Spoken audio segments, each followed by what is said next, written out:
วิกฤตมันก็เป็นในมือนี้วิกฤตมันแก่มาหลายเดือนแล้วพ่อแม่พี่น้องอดทนบ่ได้จึงพากันมาร่วมชุมนุมเพื่อขอทวงเงินตัวเองคืนพร้อมด้วยดอกเบี้ยแม่ตลาดที่ประสงค์เลยอันนี้ก็ภาพเหมือนกันเนาะเมื่อเป็นอย่างนั้นการต่อรองภาครัฐแต่ให้ต่อรองเป็นเวลามือกว่าแล้วตั้งแต่วันที่11มกมือมามือดีก็เกิดเทิงมือแล้วต่อรองกันโบไปโบมาโบเขาโบเนาะข้ามีพ่อเขาไปว่าสุดจับรับไปที่3กันใหญ่1จ่ายเงินคืนเดียวนี้แม่นว่าเอาเงินเอาไปเอาเงินกูมาเห็นว่าแต่มันเป็นไปบ่ได้เห็นว่าเพราะว่าเขาประธานบริษัทว่าเขาต้องมีเงินชดเดียวนี้แต่เขายังมีทรัพย์สินอยู่เห็นว่านั่นนะอันนี้1ขากระต่ายขายกันได้ก่อนอันที่2พ่อแม่ประสบว่าท่านหาว่าเจ้าจ่ายเงินเขาไม่ได้เอากิจการทั้งหมดนี้ให้คณะสงฆ์คิดหรือให้รัฐบาลหรือให้ผู้แทนประสบกองคุ้มแปลว่าพวกไปมันเสียไปใส่ใจเอาไปหลักฐานการฝากการเปลี่ยนตามระบบนี้ประธานบริษัทของคนนี้แปลว่าอันนี้อันที่2อันที่3พ่อแม่ประสบว่าขั้นกันได้กันได้ก็ได้แล้วเห็นอะไรให้กักตัวประธานบริษัทแปลว่าอันที่3นี้ภาครัฐเจ้าหน้าที่ตอบสนองแล้วเอาผู้ไปสงบไปสงบสู่สุคติเลยสงบไปสงบมาลงไว้ไว้มาประทับในประสมเราไว้ประทับลงว่ามันจะเสียประทับตัวนี้เนาะเอาไปแล้วประทับฉะนั้นทั่วโดยต้นก็ได้แล้วนะครับอีกว่าประธานเจ้าหน้าที่ได้ขันต้องแต่ที่ก็ต้องสืบค้นสอบสวนหาทั้งหมดว่าเรื่องข้าวมันไปใส่อยู่ในร่มมาจากแรงอันนี้เป็นสิ่งที่แต่ละเป็นพลังของความเป็นพ่อแม่พระสุรูพ่อแซ่มาเอาแล้วกันไม่ใช่อะไรบอกได้แจ้งได้ทางเจ้าหน้าที่ทางทำเล็กคนทำปากเป็นที่ไปแจ้งตัวโดยงานที่ดีนาทีนี้อันนี้บอกว่าเป็นนำยอดก่อนคุณดิให้เขาแจ้งเป็นละกันนะฉะนั้นโดยมีทางออกประสบอย่างไรเงินหรือพวกผู้กิจการทั้งพวกเมื่อประธานบริษัทมายุ่งเลยเนี่ยกิจการก็ดีมันขาดผู้ดูแลเมื่อมันขาดผู้ดูแลแล้วรัฐบาลก็คือนครหลวงในการนี้จึงสอบหาตัวแทนมาดูแลก่อนตัวแทนนั้นเป็นใครรัฐบาลสอบให้คือมึงแต่งตั้งคณะเฉพาะกิจของรัฐบาลอันที่1คณะเฉพาะกิจของรัฐบาลอันที่2ยานวาระที่จะเข้าข่าวค้าประธานบริษัทสิบไอ้ว่าจะทำแก่ประชาชนรัฐบาลบอกว่าข้อด้วยตัวแทนของประชาชนข้อด้วยตัวแทนของประชาชนแจ้งเนาะเพราะว่าเห็นดีพอหลักการนี่แหละว่ารัฐบาลว่าให้คะแนนสมบูรณ์ของรัฐบาลขับไปควบคุมกิจการได้ไหมตอนดำเนินการมันอยู่ประธานมันอยู่นี่นะควบคุมไปก่อนแล้วเอาตัวแทนของประชาชนเขามาดูนะเขาเบิ่งนะแต่ว่าเลือกเอาหน้าไหนก็ไม่เอาหน้าไม่ว่าจะฟังเลยเอามาได้บุคคล10 คนเอามาหลายมันก็เปลืองทั้งแง่เต้นทั้งบอลชนะบอลเมียนบอลรักษาบอลกินเงินกินข้าวดีไอ้มากกว่ากินเงินหรือว่ามันก็ต้องได้ที่ตาใช้ใจดีมากน้อยก็ได้ที่บอกการสมบูรณ์มันมีแล้วอันนี้บอกรักงานกันเห็นดีบอกเลยบอกรักงานกันเห็นดีก่อนที่เขาสมบูรณ์ตามสมบูรณ์จะฟังบอกอธิบายให้เข้าใจอันนี้เมื่อคณะผู้นี้เขามาควบคุมอยู่แล้วกิจการตัวนี้เห็นเท่าไรกันอยากให้มันมีค่าบ่อยมันตกต่ำแต่ดีบ่อยมันสุดโทรมพอเงินเข้าอยู่หันเงินตัวเองมันเลยอาศัยสับสินรัฐบาลเลยว่าให้คณะให้ขออนุญาตให้กิจการตัวนี้มันสืบต่อโดยอยู่ภายใต้การควบคุมดูแลของคณะเฉพาะกิจของรัฐบาลและตัวแทนของประชาชนอันนี้เป็นเรื่องที่2เหตุผลหากกิจการก็ยังมีค่าใช้จ่าย1จ้างผู้เผายาง2ค่าน้ำค่าไฟ3ค่า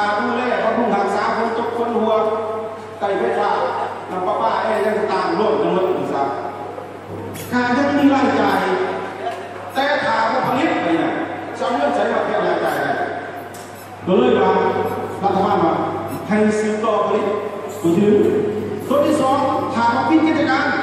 เขาบอกก้อนเขาจะมีประมาณเป็นพันคนถ้าจะตกงานทันทีเลยทันไม่ได้ทางเอกบาลก็มีปิดพวกนั้นไล่ออกเลยจากโรงงานนี่ภายของระหว่างบ่มีเงินเดือนกิน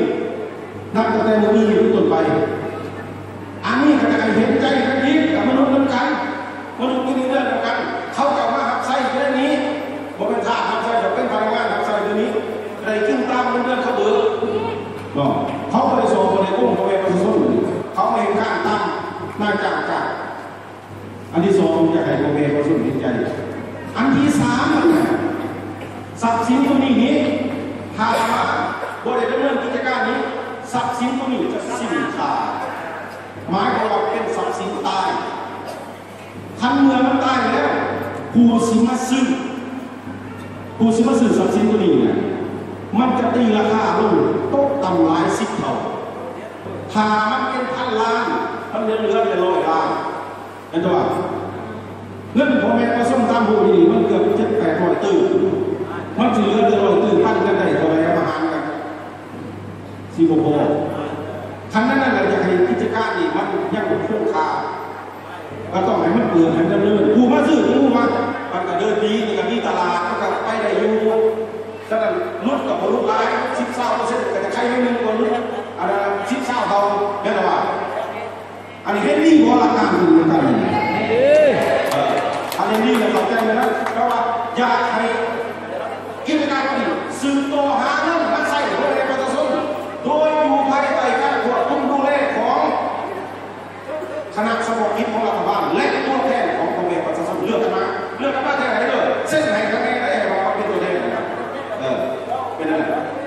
อันนี้มันจะบอกหลักการที่2หลักการที่3ก็บอกก่อนสิแล้วไม่ว่าขั้นเข้าใจกันแล้วมาแล้วมันมาบอกจุดนี้แล้วจุดจบเลย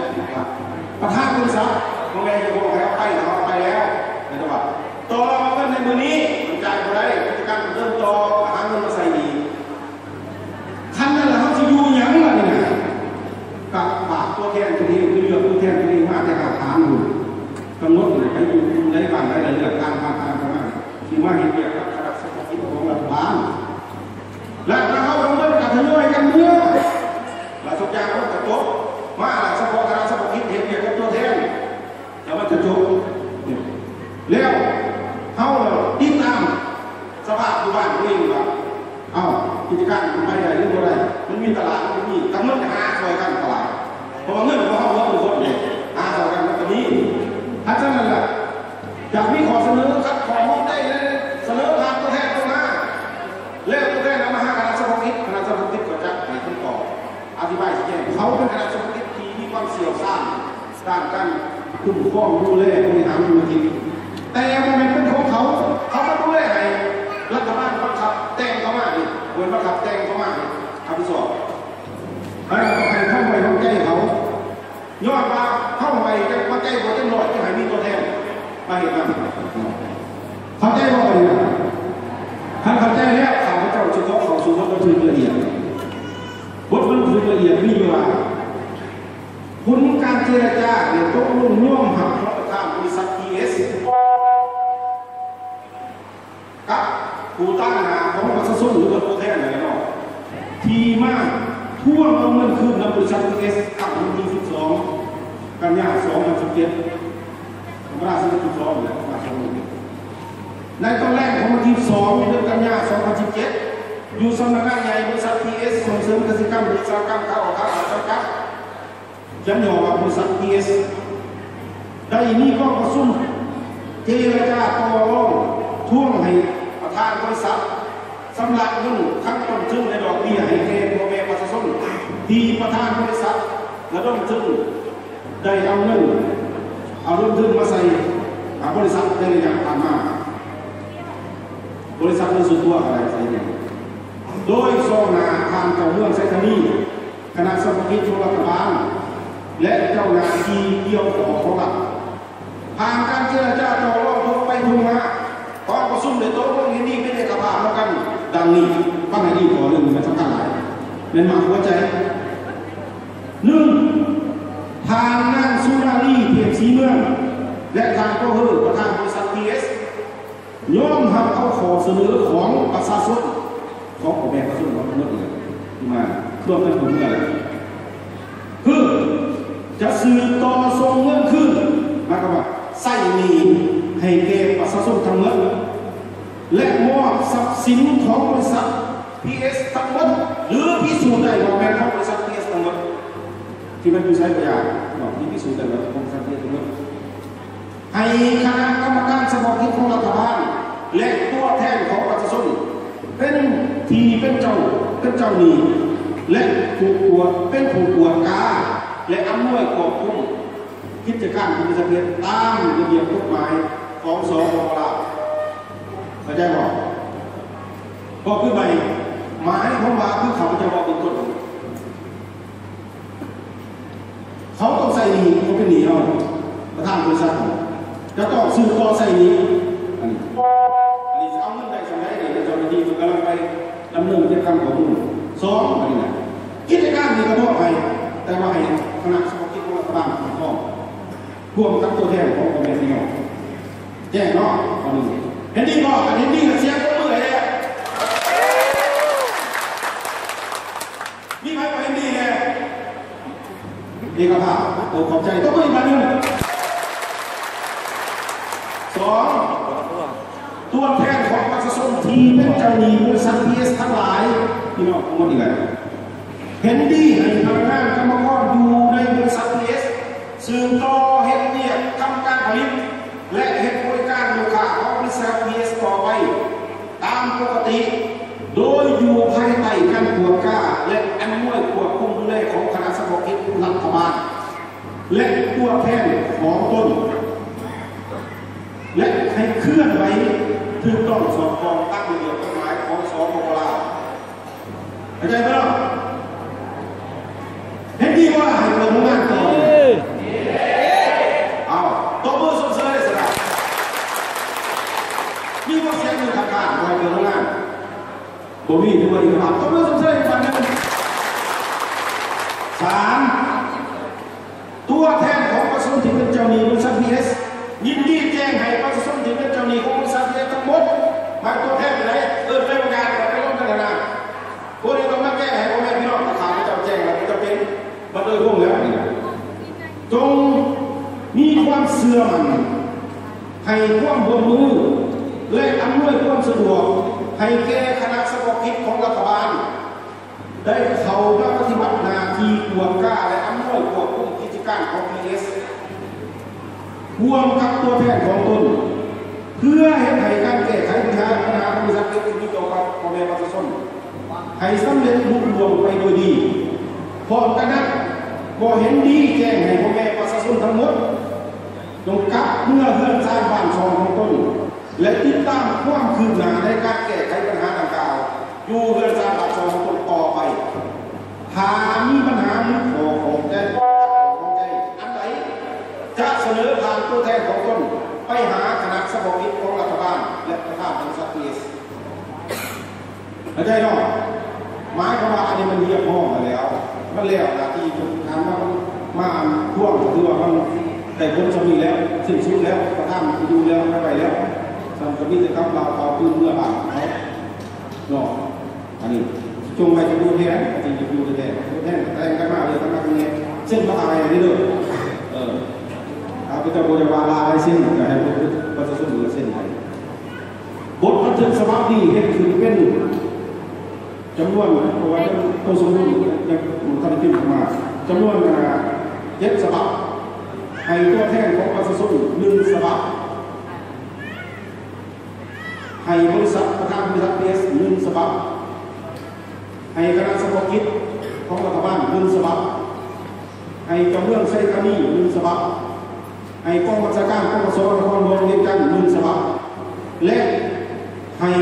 กระทรวงป้องกันความสงบ1 ฉบับเห็นดีเพราะให้เราตรงนี้เลยอัน1 ฉบับเราจะได้ไปก๊อปปี้ย้ายกันหรอกส่วนทางพระเจ้าจะก๊อปปี้ย้ายไม่ได้ประทับอย่างนี้ทำเลยบทบัน นทึกสมัครที่มีผู้ทักษิณนับใช้ได้นับแต่วันลงลายเซ็นที่ต้นไปที่สำนักงานใหญ่บริษัทพีเอสบ้านปากสาใหม่เรื่องไซตานีของเราจันทร์วันที่12 กันยายนมื้อนี้เอง2017เส้นทางนี้นี่ประธานบริษัทสุขารีเอกสิเมืองนี่เส้นดีกว่าได้เอาไปไว้แล้วสุดนอกไปเส้นนอกขอดำเนินการเข้าประกันเอสซีทางโคเฮอร์เอาไปแล้วนำไปเส้นต่างวันนี้ตัวแทนของแม่ประชุมนี่กันแล้วข้าพเจ้าขาดก้าวไปประมาณ10พอแล้วเส้นลายของชนะเกียร์ก็เลยเขาประมาณ10ไปแล้วเราจะมีพยานที่ทำเจ้าเดิมต้นเนี่ยมีรายงานปักษามีเขาเลือกเซนี่แล้วก็มีคณะสังคมที่พูดบ้างเห็นดีบ่ดีมาได้เจอกันแล้วทำให้ดีอะที่เราไม่ขอเสนอเลยว่าก็ทางคำสิงมีขอเสนอยังหรอ